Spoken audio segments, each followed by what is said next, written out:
This is reality with partiality. And today, I'm so pleased to have my countryman and friend, Richard Garcia Jr., on the set. Richard, how are you? I'm doing well, truly, truly blessed and highly favored. Indeed, It's an honor to be here with you, my brother. likewise. And we're early risers. Let's put it that way. Gung ho Addiction, about what? addiction. Yes, gung ho about what we do. Yes, So, sir. Rich, yeah, it's a redo, and it'll be better. But the glitch were, just so people know from my side, not yours. Tell us about your Yes, sir. early childhood and that experience and the environment in which you grew up, please. Yes, sir. I was born in the U.S. and I grew up in Dangriga, so I was in Dangriga since I was 5 years old. I was accompanied by my younger brother Frankie Paji and my younger sister. So we grew up with my grandmother, um, Victoria Herrera, and my grandfather Salaman Catano. Right, those are the folks that kind of mentored us along and made sure we did what we're supposed to do as kids. Um, I went to Holy Ghost Primary School. Did the whole time in Holy Ghost. It was a good experience. I can't complain about it. The reality is that it was primary school, right? You you go to school, you play sports, you show up on time, you make sure you're doing everything you're supposed to do, um, and life is what it is as far as primary school goes. Hold it right there. I started out at Holy Ghost Yeah. in the 60s. And Yes, let sir. me tell you, but don't tell anyone. We were dressed like the Mennonites, short pants, but with the brace running across. Right. Right. And we didn't, in those days, we didn't have underwear. Don't tell anyone. But those were good days. Those were Yeah. good days. Go Yeah. on, go on with what you were saying. Yeah, so fortunately, a lot of myself, like a lot of other people, we grew up with our grandparents, right? Because my mom was currently residing in the U.S., so my Yes. grandmother had the responsibility of making sure we stayed on track and did what we supposed to do. Okay. She was a disciplinarian. She kept us straight. I can't recall. I mean, I got in trouble, but I'm not gonna put that out there. I always try to keep it on the straight and narrow, and they made There sure you that go. that There I you did that. go. So Yeah. So from there to ecumenical, you said yeah, so I followed on to ecumenical. you're freezing. You're freezing, but I'm sure you're gonna come back in a minute. Yeah. Eventually became ecumenical college. The principal at the time was Mr. Augustine Flores. Again, a great example of what um, Belize Dangriga education looked like at the time, right? So Mm-hmm. Mm-hmm. while I was at ecumenical, I was pretty active in I guess my early stages of music because I Okay. we had what we call a drum corps. It was the first time we put 10 guys together to play Gerfner drums in a group. And we did that in multiple environments. We showed up in Belize City and a couple other parts of Belize, um, displaying the drum corps. So we did somewhat a military style drumming with Gerfner drums and then turned into our own cultural thing. Because keep in mind, back then it wasn't culturally acceptable to be playing drums all over the place, right? I mean, Dangriga is okay, but after you left Dangriga, you had your fair challenges. Everybody look at you kind of sideways when you're playing drums outside of Understood. Dangriga. Yeah, so we had our chance to do that. And that again, that was another great experience. It taught Y- us, y- taught me leadership, right? Because I Okay. had to do that with my buddy Tyron Hernandez. Uh, Okay. Yeah. But digging into that, you your music association is multifaceted. You play instrument, you sing, you manage. What is it? so I just kind of hinted at, right? I started playing drums at Ecumenical. I played drums before that because my Mm-hmm. mom. brought us up in the culture, right? So me and my little brother and I played. My mother had a dance group where my younger sister and mostly Oh, young ladies in the area were a part of. So we okay. always traveled at the time because my mother was in government. There was a lot of opportunities to go perform at places. So we showed up. We played Gotcha. Pelican at Pelican Beach on the weekends, and we played at Yes. other areas. So we one of the first young groups to get out and travel between myself, my younger brother, and my sister. So that's where the music Mm, started. Now, yes. truth be told, my younger brother got on the stage before I did because he's the one that played initially with Ugro. He was the first guy to go play drums when it was not cool because he was a young kid that was traveling with a band before I got to doing it. When I got there, I had to do it. I did it on a larger scale, but he got on the stage before I did. Now, what I'm gathering there is that essentially your mom drove the Garifuna and cultural pride in you, right? Yes, That's yes, sir. essentially what it comes down to. Yes, Okay. sir. But you expanded, you broadened your horizon before Mhm. you left Belize when it comes to the music and Yes. management of. Tell us about that. Okay.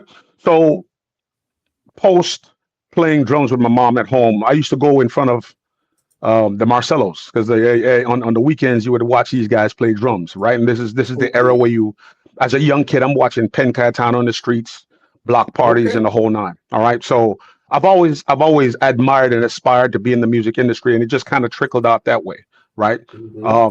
So I played drums quite a bit, and eventually I ended up playing with. Well, I migrated to the States for a short bit, and then when I came back, I took on Ugro, right? And the reason What why is that? I became What is Ugro it? is well, as far as I'm concerned, the number one most popular drum set in the world.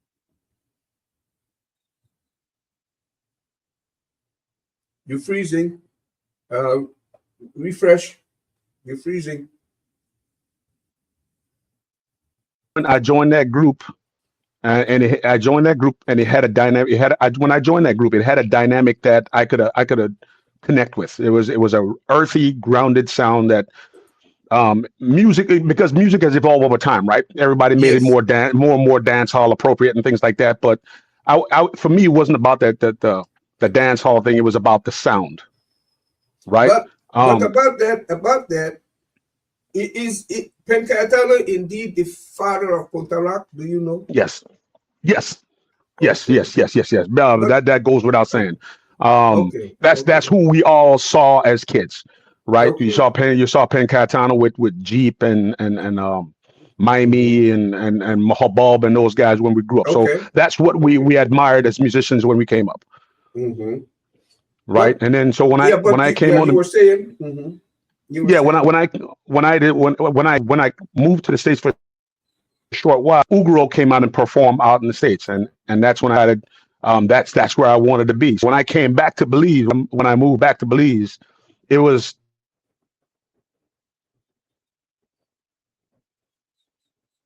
Refresh. You need to refresh. You need to refresh. Yeah. But well, I mean, this is such a rich story. Um, Rich. Wow. Uguru. We will hear more about Uguru whenever Rich refreshes. Um, Uguru made a tour. yeah. Uguru. So Yeah, when Uguru. right, Made a tour to the right. United States. Right. So while they were on tour in the United States, I connected with those brothers because every one of those guys were my peers. They were my classmates, my friends, the guys I grew up with from since we were little. On that time, from those guys, I was Tyron Hernandez, who was the bass player, and Alan Castillo, who recently Okay. passed. Right. So those two brothers brought me Yes. on. And by the way, Hemplo.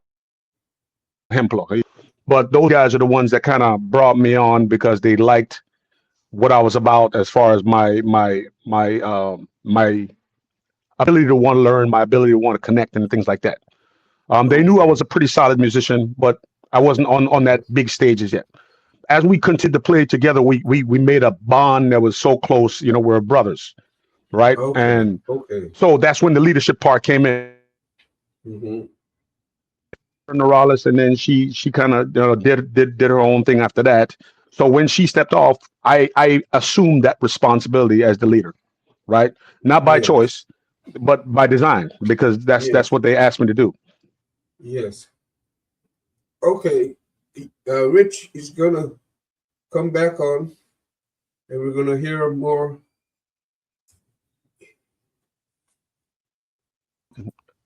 I ended up Yeah, taking Rich. on. Hold. We keep have to back up a little. So every time we lose you, let me just refresh. Okay, so Booby, right? Norales. Okay, I classed with Simon, her brother. Oh boy. Okay. He's gone. But yeah, Uguru band. All right. Okay.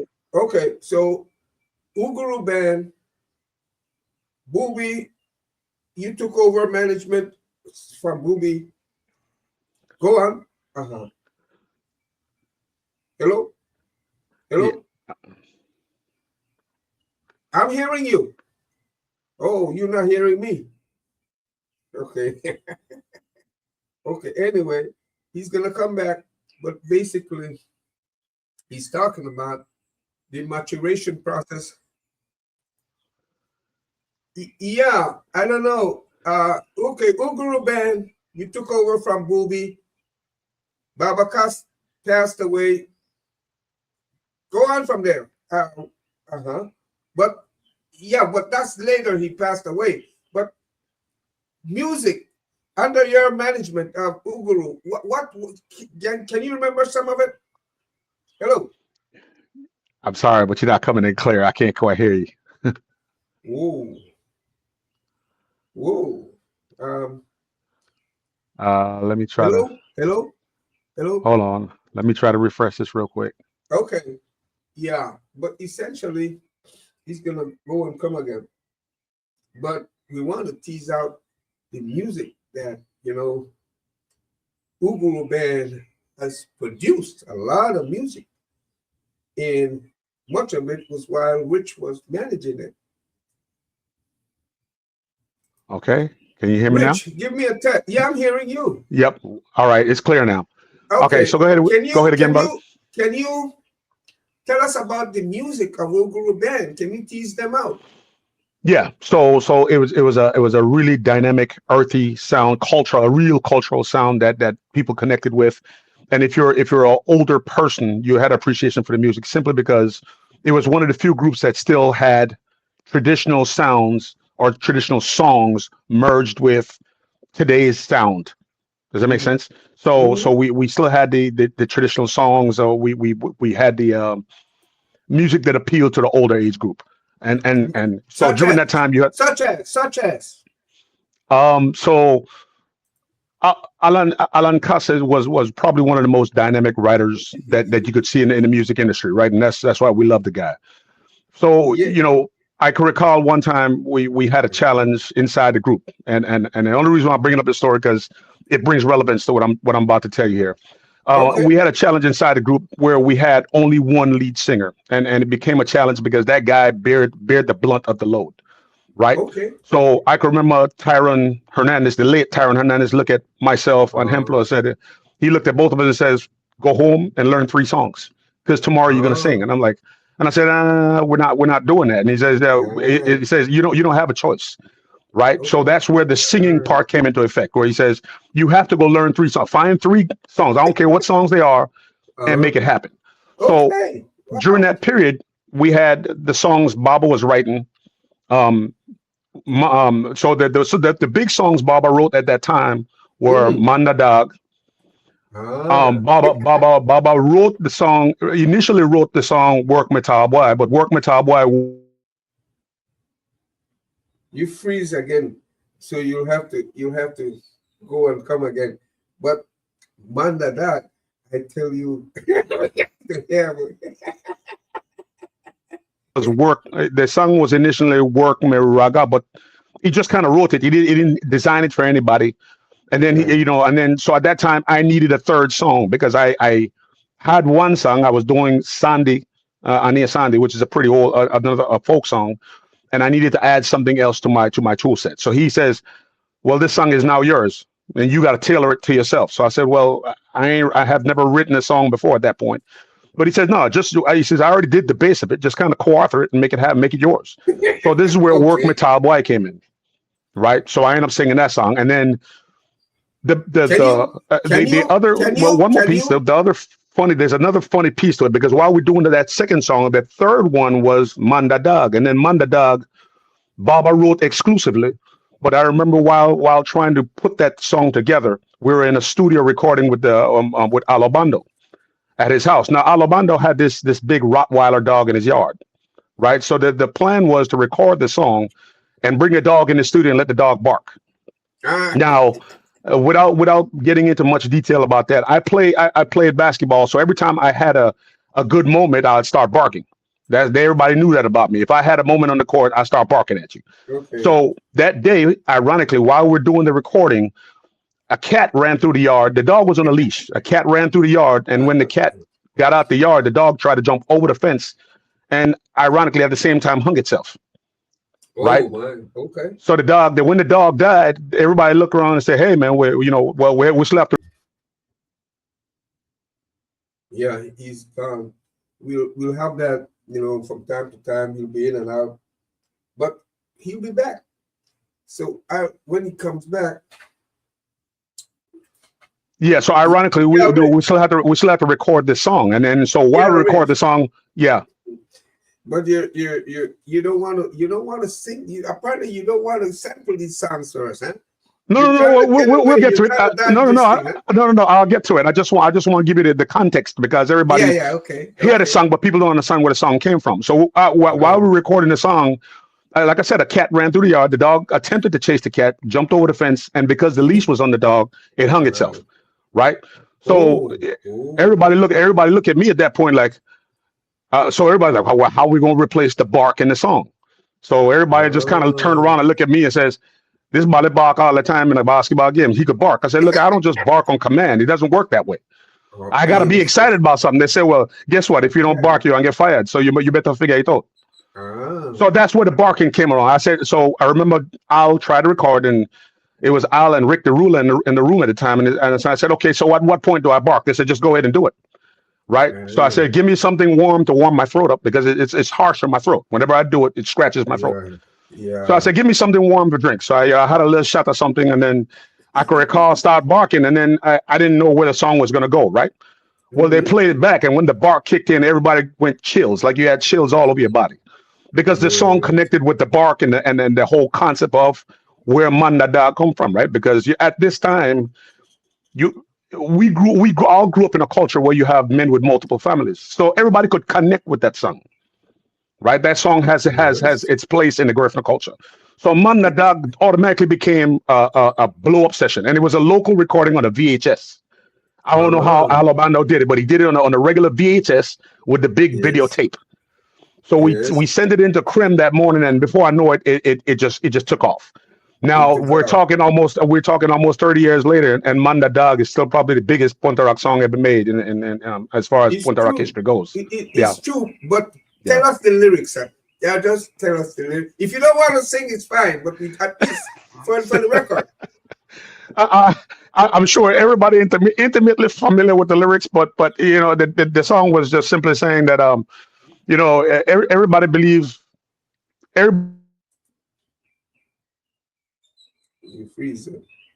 You frozen. Okay. He's gonna be back. But I'm pushing. Yeah, so everybody is familiar with fast talking dudes. That's what we do in Belize, right? We all Yeah. got game, like we said. So Yes. that's Yes. basically what Yes. the song's saying. Hey, this guy would come talk fast to you, and all he wants is to get with you Yeah. without Gotcha. being, Gotcha. without putting it in graphic terms. He's And when it's all dogging said you. and done, He's dogging you.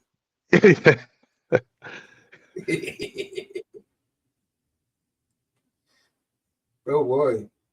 Let's see. Hello. Okay. all right, you can hear me? I can hear you, but can you hear me? You can't hear me? No? No, it went out again. Hold on a Oh, second. yeah. Okay, he'll be back. Yeah, we're gonna have those issues, but we're not gonna quit. Promise you that. Uh, Hello? Testing. Yeah. Yes. Okay. Yeah. So we're good now. Yeah.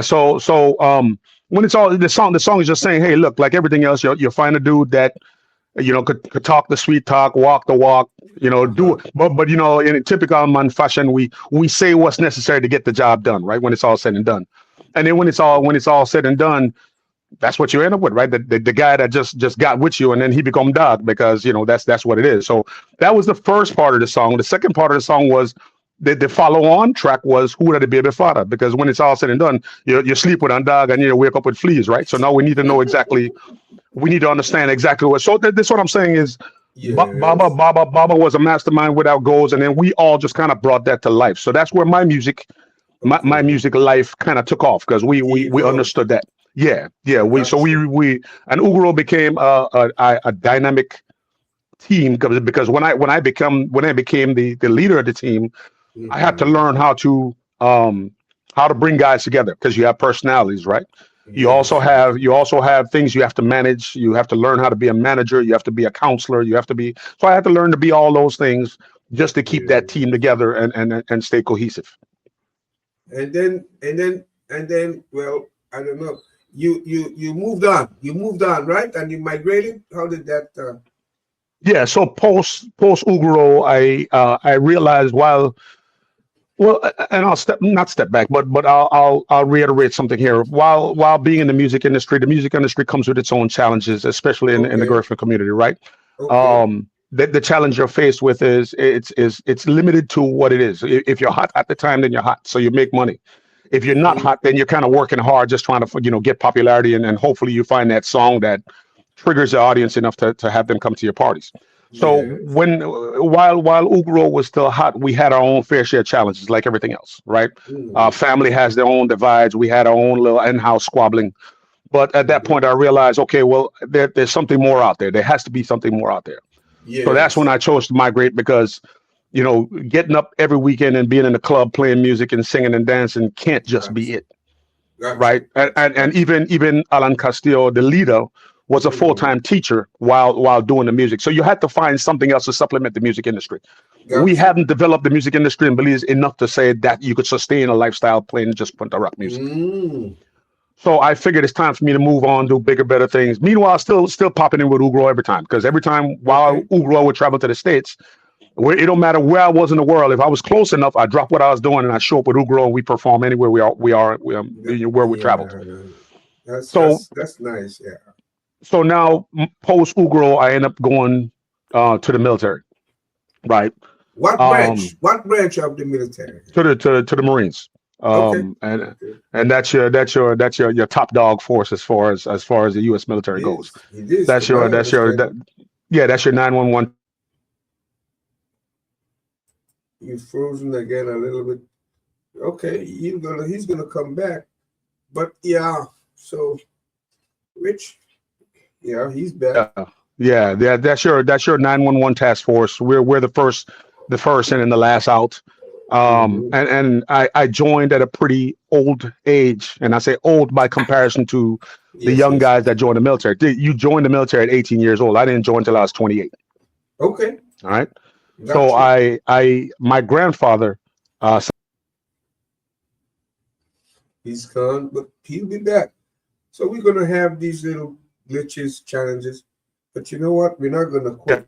yeah. My grandfather Salaman Catana used to always beat me up because I was born a U.S. citizen growing up in Dangria, Hmm. right?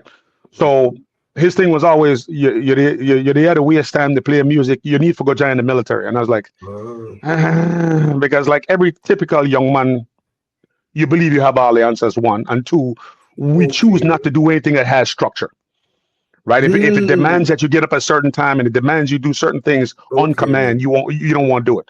So that was the gotcha. challenge I had. So when I Mm, migrated to the U.S., it was the last mhm. option for me. I did everything not to go in the military. Now, Okay. ironically, at the same time, my son was born, and Uh, while life give you choices, at some uh-huh. point, you make decisions. You have to make decisions. So This I is chose. around. This is around the This is two around thousand late 2001, 90s. 2001 time. Okay, go ahead. So in 2001, I chose to. My son was born in '95, but I was struggling for a little while, just trying to put things, get things on the table. So I Okay. figured it's time. I figured it's time to go join the military. So I did. I joined the Mm-hmm. Marines in 2001 in South Carolina, in Beaufort, Okay. South Carolina.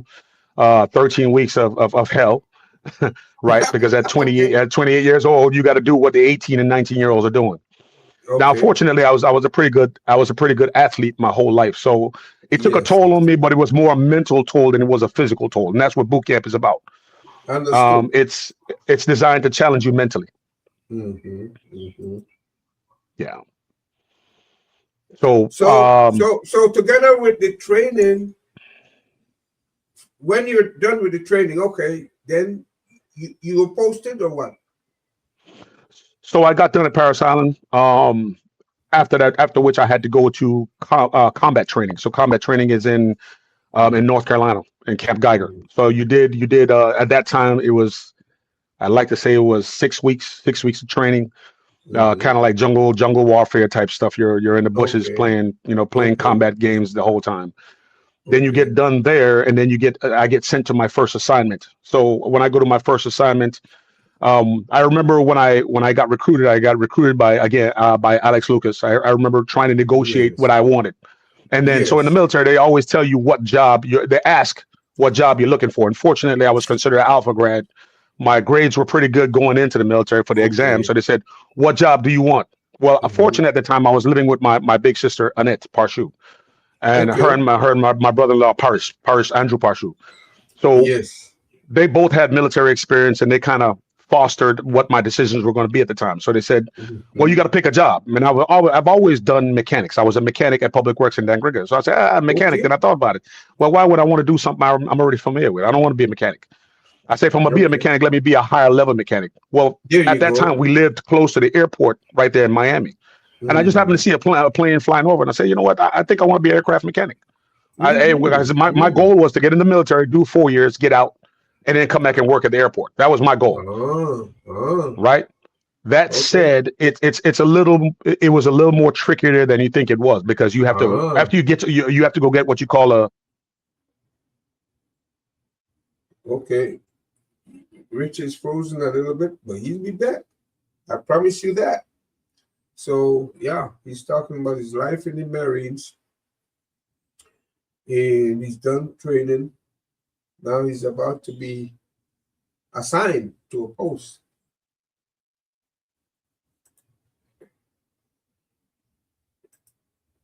Hello? Testing? Okay. Uh, he'll be back. I promise you. We're having a little issue here, but Yeah, can you hear me? yes, I'm hearing you. Okay, so at that time, the requirement was you had to get what they call an ENP license, and the military Uh-huh. will give you with that license post the military. And then I didn't, as I to the end of my first contract, I realized aircraft mechanic wasn't it. I don't. Yeah, aircraft mechanic wasn't it? He'll be back. He'll be back. Promise you. Now he's gonna move on from the aircraft mechanic, so and so, and here he is. All right. So Yeah. I tapped Mm-hmm. after post the aircraft mechanic thing. I tapped into what I do best, because like I said, I Mm-hmm. always realized I had a gift of gab. Right. I could I could Yeah. talk myself into a whirlwind. So I figured, let me just go ahead and put in for the job called a career planner. A career planner is simply talking to young military members, giving them a good understanding of why they should stay around the military. Right. Okay. Mm-hmm. Most young guys, they're like, oh, I'm gonna do 4 years and then I'm gonna go back home to mom. And the question is, you're going back Yes. home to mom to do what? You've been an adult and an independent for the last 4 years of your life. So why run back home to Okay. mom? Okay. Because the military, the Marine Corps particularly, we try to groom young people to become young, responsible adults. Yes. After you spend 4 years with us, going back to go back home into your old bad ways is not one of the things we try to encourage. Mm, So we mm. try to teach you to be better adults. We hope that when we put you back in society, you go back to society as a better person compared to how you came into the military. And so just stayed there until you retired from it, or? Yeah. So I started and said my first assignment was in San Diego as an aircraft mechanic. I in Camp Pendleton, stayed there for my first 5 years as an aircraft mechanic, and then I transitioned in 2006. I became in 2006. I became a career planner, and so I stayed in the air wing, but I stayed in the air wing as a career planner. Um, during Okay. that first stint, I did my first tour to Iraq, first combat tour, and so that was interesting in itself. But I got when I got done with that, I came back, and then I had to go to a second tour, but I went as a career planner the second time. So that time I wasn't there I was there in a combat capacity, but more as an administrator than a combat guy. Okay. So it was same country, right? Correct. Iraq. Correct. Okay. Okay. Yeah. Got you. Um, Wow. Hmm. I end up with another unit in Camp Pendleton where I end up going to Djibouti, Africa. I was in Africa for 6 months, 7 months, on a Wow. security tour. Was there with a lad gunner team, and that was a pretty good tour too. It was interesting. Well, Um, what part of Africa though? so it's close to Ethiopia, but it's called Djibouti. Got you. This Okay. DJIBOUTI. So Djibouti. Yeah. Did, It's like a focal point in the middle of Africa where most of the terroristic type stuff happens in that area. So they put U.S. military forces to make sure we mitigate those things as things are going on in that region. yeah. Yeah. Well, but while you were in the Marines, though, you Mhm. you you you you still continued your formal education, right? Correct. So while I was on my when I got on my second contract, started in like 2006 or 2007. I realized my purpose for going in the military was to educate myself. Okay. And I fell short of that expectation because things happen real fast. I got married at the time. I had my daughter, and I figured I squandered my first contract just being. I enjoyed my time in the military, but I didn't do what I was supposed to do for myself. Hmm. And there's nothing like taking care of yourself, right? Okay.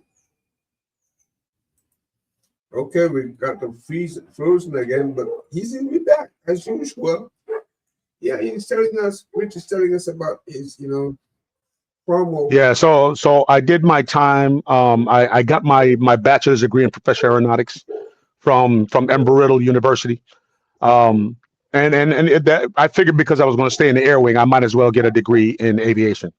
And it Okay. was it was it was it was it was a good. I mean, it's great quality education. It's the number one aviation school in the world.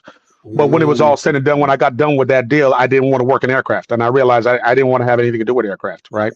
okay. I did it because I thought it was a good idea, and you'll find that most people do that. You take on a venture because you figure it's going to be a great idea, and you get there and you're like, not quite what I'm looking for. So Okay. Yes. Yes. Yes. so I changed from that, stayed in the military. I kept on going, but I never continued pursuing my education until 10 years later.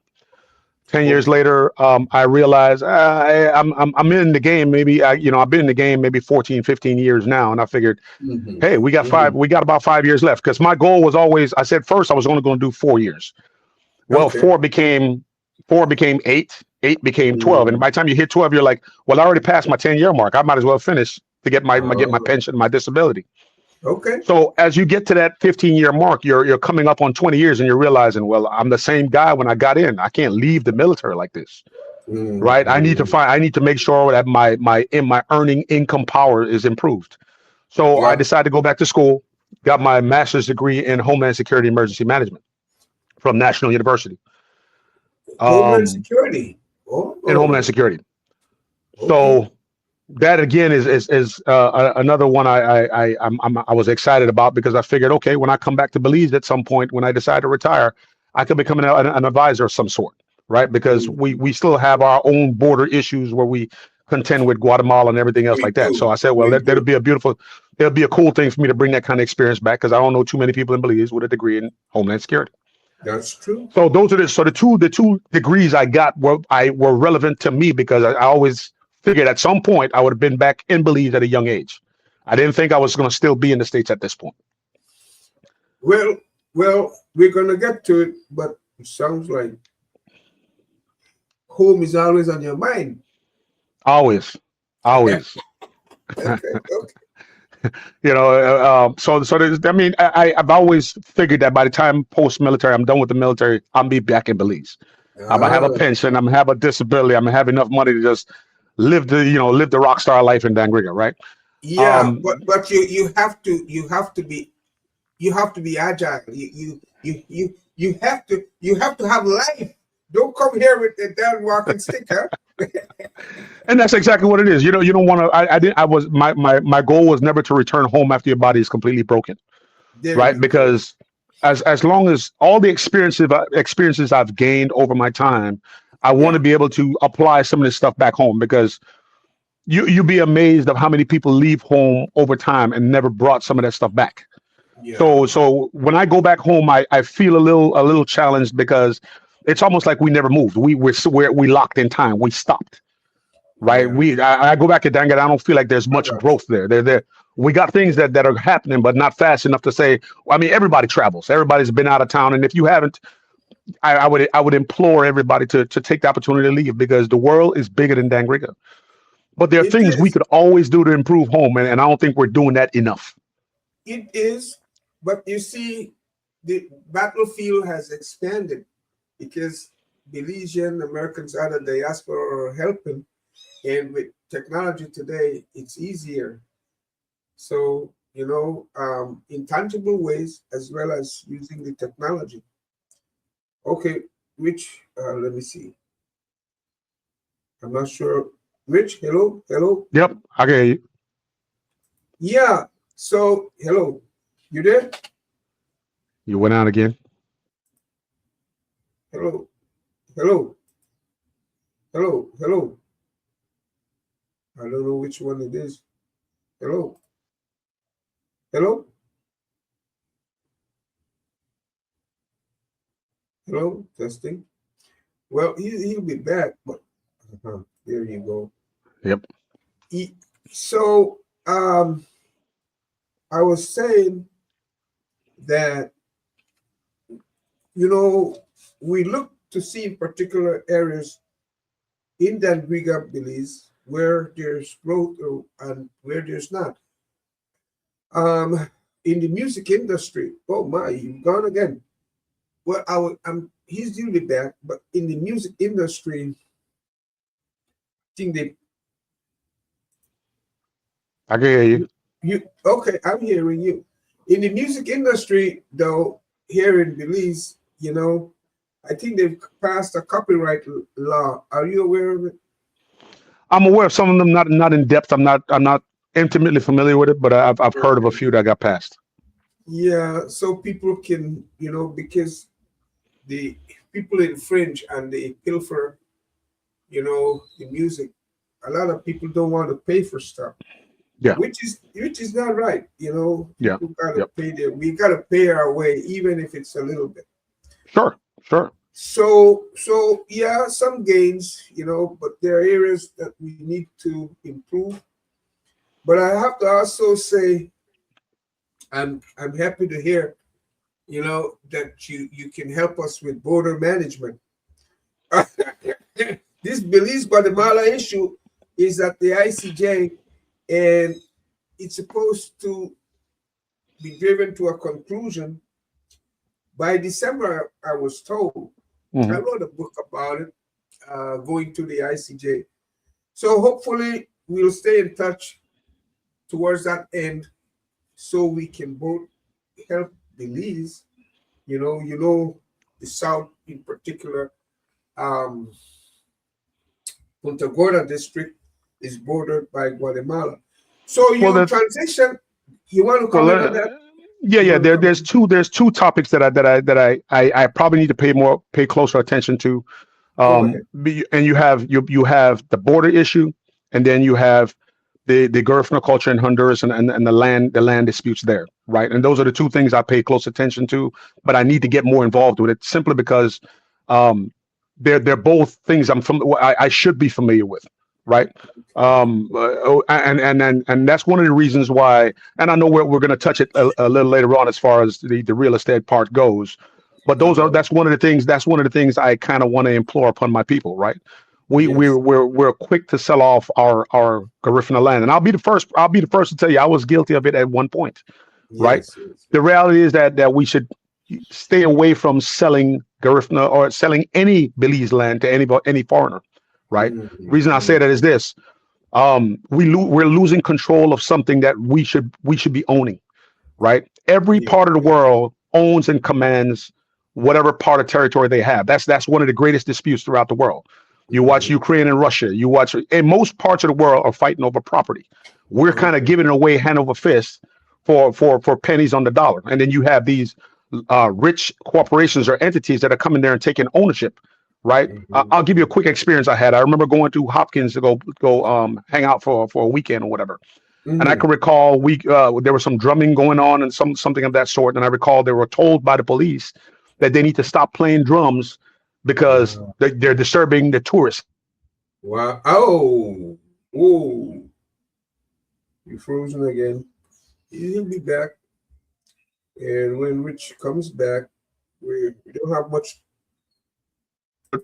Can you hear me? Okay, you're Yeah, back. Yeah, I'm hearing yeah. you. They were told because they were disturbing the tourists and the guests. And my thing was, at what point disturbing tourists and the guests outweighs the culture and the heritage of what Hopkins stands for, right? Hmm. So Hmm. now we sold off our property, and now they're dictating to us how to live on our land, right? So Yeah. we need to get better about that. And the one advice, now that I'm a realtor, and it ties well with my Homeland Security and everything else, the one thing I'm learning is, look, don't sell land, lease it. Don't sell Yes. land, lease it. I mean, especially if you're in front of the beach, don't sell it, lease Yeah. it. Because if you lease it for 10 years, you stand to make way more money than selling it off to somebody. You sell it, Hmm. it's a one-time deal. And if you don't get Hmm. enough money to sustain you for life, you're giving away as Garifuna people, we're about our beach, we're about our farmland. And when we give Yes. those away, we weaken ourselves as a culture. Hmm. Right. So I would, and I wish, hindsight 2020. I wish I knew that a while back. Now, if you plan on selling, then sell to somebody who's in the community. So it doesn't Yeah. have to be somebody of the same culture, but I mean, sell somebody in the community. That way, it stays in the Belizean's hand as opposed to giving it to some foreigner to come and dictate how you live. Yes, sir. I agree. Well, anyway, when you retired from the Marines, what was your rank again? I was a gunnery sergeant at E7. Gunnery. Yeah. Mm. And then you're we well, you're an engineer in what, aviation? So yeah, I was well, this was post aviation, so I was a gunnery sergeant doing career planning. So I was part of force management. Yes, and then you did your master's in, My master's was in Homeland Security Emergency Management. uh-huh, but then you did a lot on the ground in career counseling, right? Correct. So I managed. Well, so initially, when you're a career planner, you become responsible for small units. So in your early stages as a sergeant, as a E5, E4, Hmm. E5, Hmm. you manage a unit of anywhere between 400 and 600 Marines. Your job is to talk to every one of those I guys to see. understand I their career, see. yeah, understand their career goals, and help them with getting promoted and things of that sort. Right. So Okay. you have to understand the force management, understand exactly how to counsel somebody towards promotion and how to be effective as far as growing in the military. Right. With a little Um, time. Uh-huh. Sorry, go ahead. when you leave that, as you get promoted, you become a manager of other career planners. So as when I retired, I had 5 units under me, and those units came out to about 6,000 deep. And each Okay. in that 6,000, you have 5 guys junior to me, like me, each one, Uh-huh. because it's one person assigned to 500 and 600 people. Gotcha. Yeah. Well, we're this is the rapid fire section. Hmm. So you quickly, well, now you transition to real estate, right? Correct. Tell us briefly about what you're doing now. So I moved out to Houston. I now live in Houston. And while I got here, I decided that real estate. I've always had a thing, for my fellow veterans. A lot of veterans. Well, every time you walk around, there are veterans on the street begging for food, begging for lodging. There are resources for them, but not enough, right? I figured why not capitalize on the opportunity to make an income from this, but at the same time provide a service Yeah, he'll be back. The It's just equipment glitches on either one of our sides, but we're persistent. So he'll be back. So, and we're reaching close to the end of our interview with Rich Garcia from Dengrega, and born in the U.S. Then he migrated back to the United States, joined the Marines, retired from the Marines, now doing real estate, but his mind is always at home. Rich, I hope you come back to give your closing remarks. Otherwise, we're going to shut this baby down. Okay, he's gone, but I'm pretty sure he's going to come back to give his closing remarks. What a rich story, you know. And when you sum it up, yeah, which one is it? Yeah, you're Okay. back. Let's have your closing remarks there, Rich. But what a rich story, man. I tell you, from this kid that grew up, went to Holy Ghost, ecumenical high, got involved with the music industry here in Belize, was very athletic. Born in the U.S., then migrated back, joined the Marines, retired, doing real estate. Wow, Rich, if I'm the only one clapping, but I have an audience in the back, I Yes, just want sir. to thank you. But your mind is always on home. And Yes, I sir. and I appreciate you so much. I so appreciate you. And you gave a lot of credit. Credit to your mom for raising such a perfect kid. And Yeah, yeah. I definitely appreciate that. the guy you did mention the guy Lucas who recruited you, you know, Yes, sir. and he's a Belizean. Your Hmm. closing remarks, please. Yeah. If we don't learn anything, if there's anything I want to leave with everybody is, first things first. We God above all things, right? So I'll definitely lead with that because there's no way, no how a young Gareth, a guy like me, make it this far without the grace of God, right? So we have that. The other thing I want to leave is that look here, your property is your property. Don't just go give it up for pennies on a dollar because while you're hurting for money, you have a lot more. We're way more richer than we think we are, right? If you're gonna use that resource, then lease it. Don't never sell it because if you sell it, now you no longer have the right to anything. You're going to be sitting out in the open. And Mhm. last but not least, there's always somebody who needs a helping hand. There's nothing wrong with helping somebody. Just understand the nature of your help because takers are takers, right? But if you find somebody that genuinely needs help, then by all means, do what you're supposed to do or do And what you're able to do. takers, you said, and beggars are not choosers. But I'm asking you to tease out the song Man da Da for our happy ending. I want the barking too. Come on now, Richard. Come on now, I, come on now. Man da I Da, offer you. man. Whoop. Yeah, I want the bark yeah, and yeah, everything. Huh, bro? I don't even know if I have it in no moment. I'll be honest with you. The last time I performed that song that during Baba Cuss funeral, Oh, when we you had came the home for okay. You go yeah, I ahead. did come home for that, and I remember at Aleo Bennett Park we did the song that night, and that song weighed heavily on me, man. To this day, I still have a hard time to listen to a lot of those songs because of how close and connected I was to Baba. So, Yeah. Much obliged to you, my friend. All the well, best and warm regards to your family. well, Nice to be first met. Yeah, First, I want to say thank you for the opportunity, man, and I appreciate you taking the time to do this. You're doing a superb job with this, and I can see nothing but big things for this program, brother. thank you. Have a good one, my brother. You do the Are same. you? Thank you. Yeah. All right.